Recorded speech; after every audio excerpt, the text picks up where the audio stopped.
Баршаңызға қайырлы күн, достар. Сіздермен бірге Бибайша. Сіздермен бүгін творожный печеньелер жасайтын боламыз. Өте дәмді, нәзік болып шығады. Алдымен менің каналыма тіркеліп, лайк, комментарий жазып кетіңіздер.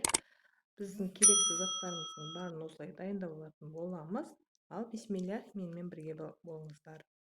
Ыдысымызға творогымызды салып, үстінен үй температурасындағы сары майымызды осылай пышақтың көмегімен бөліп салып алатын боламыз. Барлығын салып, одан кейін бір араластырып жіберетін боламыз да үстіне қант салатын боламыз. Қантымызды да осылай есептеп салып алатын боламыз.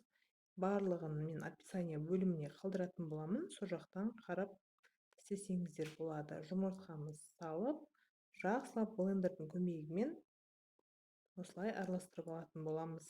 Сіздер саншағышпен де араластырсаңыздар, езіп алсаңыздар болады. Менде осындай болған үшін мен жақсылап езіп алатын боламын. Барлығы бірдей массаға келген кезде дайын болады. Осылайынан барлығын бірдей қылып істеп алатын боламыз да, сонымен үстінен ұнымызды електен өткізіп, 2-3 бөлікке бөліп, осылай салып алатын боламыз. Қамыр илейтін боламыз. Бізде қамырымыз жұмсақ, қолға жабысқақ қамыр болып шығады. Одан қорықпаймыз.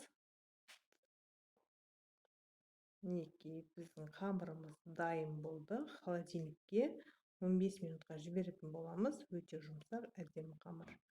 Ал біздің қамырымыз шығарып, ұнымызды сеуіп, қамырымызды жаятын боламыз.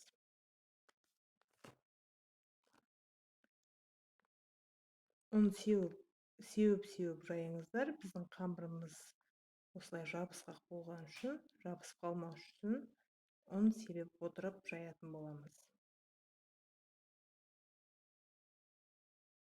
Осылайынан барлығын теп-тегіс қылып, қатты жұқа емес, қатты қалың емес,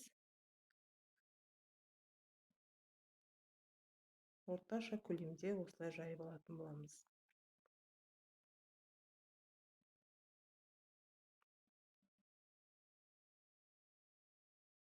Осылайынан үстінен қант септімен осылайынан қантымызды сеуіп алып, сіздерде форма болса, формамен жасасаңыздар болады. Менде форма жоқ болғандықтан, осылай пышақ көмегімен кесе салдым. Барлығын осылайынан әп-әдемі бірдей размерде 4 бұрыш қылып кесіп алатын боламыз.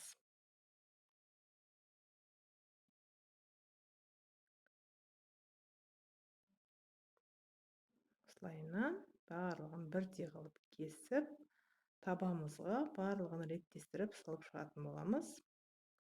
180 градуста қызарып піскенше күтетін боламыз одан кейін.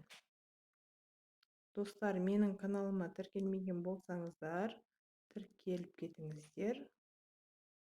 Каналыма тіркеліп, қазақ контентінің дамуына өз үлестеріңізді қоса отырыңыздар. Менің каналымда өте пайдалы рецепттермен бөлісетін боламын сіздерге. Мінекей, осындай сұлулық шықты бізде. Өте дәмді, нежный болып шықты. Сіздермен болған Бибайша. Кездескенше сау болыңыздар.